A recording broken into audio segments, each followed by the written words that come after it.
তো একদিন কৃষি বার্তা চ্যানেলে, এই চ্যানেলটা আমার অনেকদিন আগেই সাবস্ক্রাইব করা ছিল, অনেক তথ্য জানা যায় এই চ্যানেল থেকে।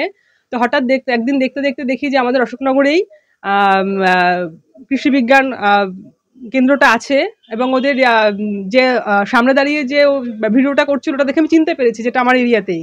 তারপর আমি এখানে যোগাযোগ করি, তো যোগাযোগ করার পরে ওরা আমাকে এই ব্যবস্থাটা করে দিয়েছে। ভাই কৃষি বার্তা চ্যানেল আছে, এরকম প্রচুর চ্যানেল যারা কৃষি বিষয়ক পরামর্শ দেয়, ওইসব চ্যানেল আপনারা দেখবেন, সেখান থেকে আপনাদের উন্নতি হবে। অর্থাৎ diploma in agricultural extension services for input dealers. এই ট্রেনিংটি কিভাবে নিতে হবে সেই সম্পর্কিত তথ্য আমরা কৃষি বার্তার বিভিন্ন পর্বে তুলে ধরেছি। আজ আপনাদের দেখাবো এই ট্রেনিংয়ের সফলতার কথা। আমরা কৃষি বার্তার সুবাদে বিভিন্ন জায়গায় ঘুরে বেড়াই, যেখানে অনেক ক্ষেত্রে দেখতে পাই কৃষকরা আধুনিক কৃষি প্রযুক্তির ব্যবহার করছেন। আর আজকে যাদের কাহিনী শোনাবো তারা একসময় প্রথাগত পদ্ধতিতে চাষ করতেন। কৃষিকাজের পাশাপাশি তারা যুক্ত হয়েছিলেন সারের কোম্পানিতে, কিন্তু যখন তারা বুঝতে পারেন প্রথাগত পদ্ধতি থেকে বেরিয়ে এসে চাষে লাভ করতে আধুনিক প্রযুক্তির ব্যবহার প্রয়োজন, তখন তারা নিয়ে নেন এই দেশি ট্রেনিং। এবং এই ট্রেনিং নিয়ে তারা কিন্তু আজ সম্পূর্ণ আধুনিক প্রযুক্তিতে কৃষিকাজ করছে। কিভাবে করছে সেই সম্পর্কিত বিস্তারিত তথ্য নিয়ে আজ আপনাদের সঙ্গে আমি দেবস্মিতা। কৃষি বার্তায় আপনাদের সকলকে জানাই স্বাগত। উত্তর 24 পরগনা জেলার দুই প্রান্তের দুজন কৃষকের কাহিনী আমরা দেখাবো। আমরা সরাসরি তাদের মুখ থেকে জেনে নেব তারা এই ট্রেনিংটি কিভাবে নিয়েছিলেন বা নিজেদের কৃষিকাজে কিভাবে সেটি অ্যাপ্লাই করছেন। নমস্কার দাদা, আমি এই যে দেখতেই পাচ্ছেন, এই যে সরিষা আমার বিঘে প্রায় 5 বিঘা মতো সরিষা আছে। তো এই যে সরিষাটা দেখছেন, এটা কিন্তু অ্যাকচুয়াল ধান ছিল এই জমিতে। তো ধানের পরে বৃষ্টি হয়েছিল, সেই সময় ক্ষেত নরমও ছিল। তো আমি রিসেন্ট আপনার দেশি কোর্স থেকে 1 বছরের যে গভর্নমেন্ট যে কোর্স করায়, সেই কোর্স করেছি। ওখান থেকে যে পয়রা ফসল চাষ সম্পর্কেও জেনেছিলাম। জেনে নরম জমিতে সরিষা করার জন্য, তখন তো চষে টষে করা মানে চাষ দিয়ে করার উপযুক্ত জমিটা ছিল না। তো এই যে দেখতেই পাচ্ছেন, এই জমিটা আমি মানে পয়রা ফসলের জন্য ওখান থেকে যে শিখেছিলাম সেটাই অ্যাপ্লাই করেছিলাম। মানে না চষে ধান থাকা অবস্থায় জমি নরমেই আমি সরিষা ছড়িয়ে দিয়েছিলাম। তো আমার চষাও লাগেনি। এই যে সরিষা যা করেছি, এপাশ সব সরিষা, আমার 4-5 বিঘা সরিষা আছে। তো এই ফলনটাও ভালো হয়েছে, হ্যাঁ, খরচও কম হয়েছে এবং ফলনও সুন্দর হয়েছে। এবার কিরকম ফলন আশা করছে? এই যা ফলন হয়েছে, এখান থেকে 3.5-4 কুইন্টাল আরামসে বিঘা প্রতি ফলন পাওয়া যাবে। কেমন খরচ হয়েছে পার বিঘা? বিঘা প্রতি আপনি নর্মাল যদি চাষ দিয়ে করা হয় 3,500-4 হাজার টাকা একটা বিঘা প্রতি খরচ আসে। তো আমি যেহেতু এবার সব মানে পয়রা ফসল হিসাবে চাষ করেছি, এখানে আমার খরচ অনেক কমে গেছে। ধরেন একদম বোনা থেকে শুরু করে আপ টু গাছ সরিষা পুরো কমপ্লিট অবধি আপনার 2200 মানে 2500 টাকার মধ্যে আরামসে খরচ আসবে। এবং বিক্রি ধরলে আপনার 16-17 হাজার টাকা করে পার বিঘা থেকে সরিষা বিক্রি করে পাওয়া যাবে। অ্যাকচুয়াল উৎপাদন বাড়িয়ে কিভাবে খরচ কমিয়ে উৎপাদন বাড়িয়ে লাভ করা যায়, সেটা ওখান থেকে শিখেছি। তো এই যে অনেকে বলে এই চাষ করে লাভবান হয় না, লাভ করতে পারছে না, তারা কেন লাভ করতে পারছে না? আপনি বলছেন কেন লাভ করছেন, কি করে সম্ভব? অ্যাকচুয়াল লাভ করতে পারেন, এটা হচ্ছে প্রথম একটা কারণ হলো জ্ঞানের অভাব। হ্যাঁ, অপর্যাপ্ত পরিমাণ সারের একটা ব্যবহার। সবাই ভাবে যে সার বেশি দিলেই ফলন বেশি, আদতে কিন্তু না। প্রত্যেক জমিতে একটা ন্যাচারাল ক্রিয়া, জমির একটা খাবার থাকে। তারপরে আমি যদি বাজে যে কোনো যে আমরা যদি মানুষরা বেশি খেয়ে ফেলি, তাহলে বদহজম হয়। জমিতেও একটা যদি বেশি সার দিই, বেশি ফলন না, ওতে আপনার খরচ এবং নির্দিষ্ট চাষেরও দরকার।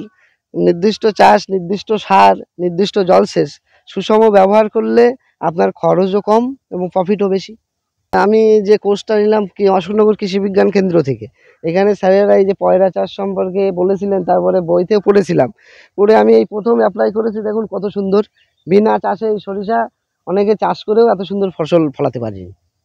এই দেশি কোর্সের প্রশিক্ষণ নেওয়ার পরে এটা পরিষ্কারও জানতে পেরেছি। তো এর আগে আমাদের আংশিক কিছু যেহেতু কোম্পানি লেভেলে কাজ করি, এটা জানা ছিল।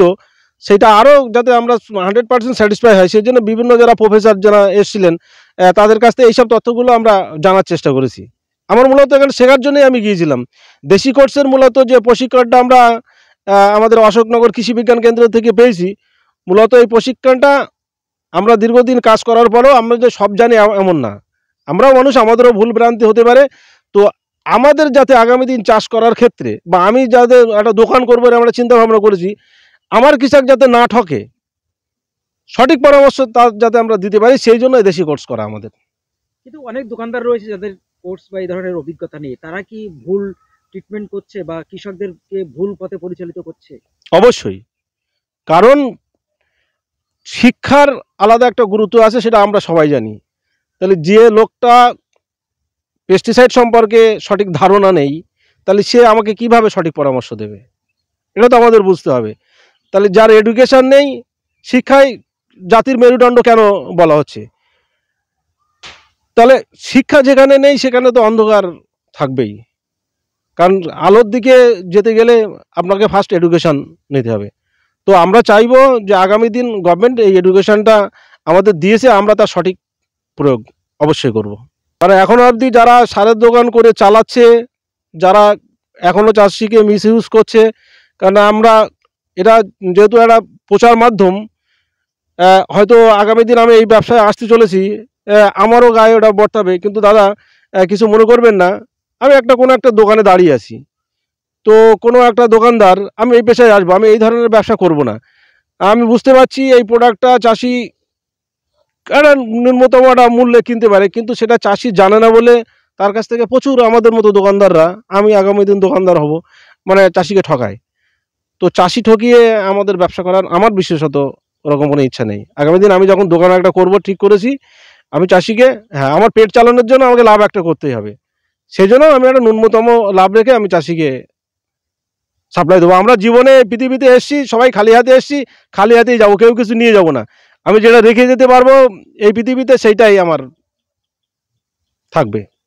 আপনাদের এই চ্যানেলের মাধ্যমে আমি আমার কৃষক বন্ধুদের একটা বার্তা দিতে চাই যে আপনারা যখনই যে জিনিস প্রয়োগ করবেন একটু জানুন বা জেনে বুঝে প্রয়োগ করুন, তাহলে আখেরে আপনারই লাভ হবে।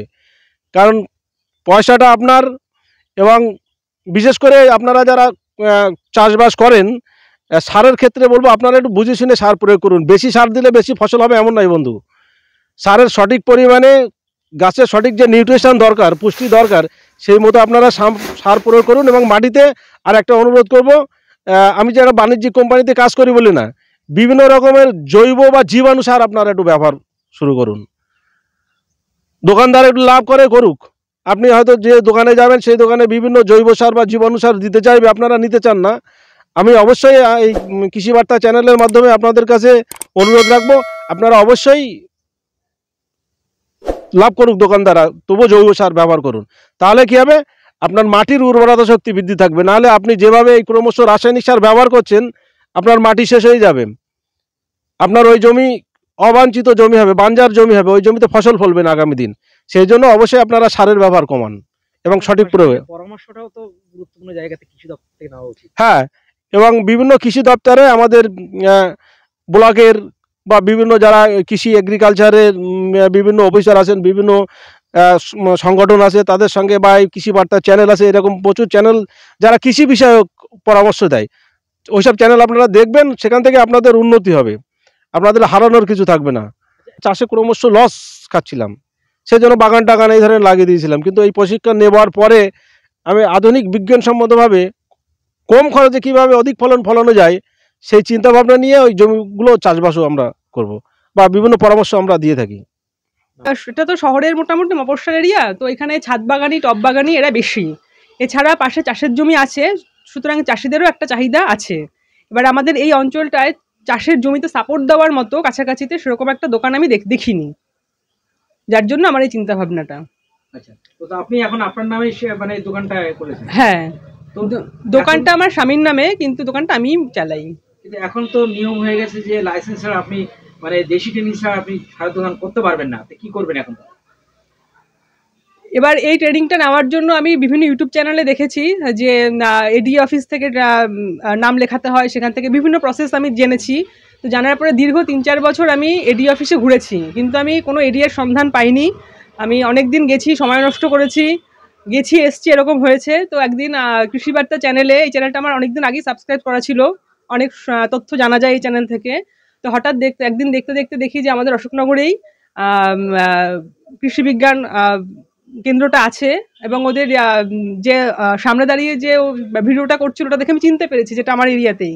তারপর আমি এখানে যোগাযোগ করি, তো যোগাযোগ করার পরে ওরা আমাকে এই ব্যবস্থাটা করে দিয়েছে। আপনারা কৃষকের মুখ থেকেই শুনে নিলেন এই দেশি ট্রেনিং নিয়ে তারা আজ কতটা উপকৃত। প্রথাগত চাষ পদ্ধতির পাশাপাশি কিন্তু আধুনিক কৃষি প্রযুক্তি সঠিক পরামর্শ মেনে জমিতে ব্যবহার একান্ত প্রয়োজন। তার ফলে যেমন একদিকে জমির স্বাস্থ্য বজায় থাকে, আর জমির স্বাস্থ্য বজায় থাকার জন্য কিন্তু ফসলের গুণগত মান থাকে অনেকটাই ভালো, যার ফলে সেই ফসল কৃষক যখন বিক্রি করেন তারা স্বাভাবিকভাবেই লাভবান হতে পারেন। তাই আপনারাও যারা ভাবছেন আধুনিক কৃষি প্রযুক্তি নিয়ে বিভিন্ন ট্রেনিং করবেন বা পরামর্শ নেবেন, তারা অবশ্যই কৃষি দপ্তর, উদ্যান পালন দপ্তর এবং কৃষি বিজ্ঞান কেন্দ্রে যোগাযোগ করে সঠিক পরামর্শ মেনে এই ধরনের কাজে এগিয়ে আসলে আপনারাও লাভবান হবেন বলে আমরা আশা রাখছি।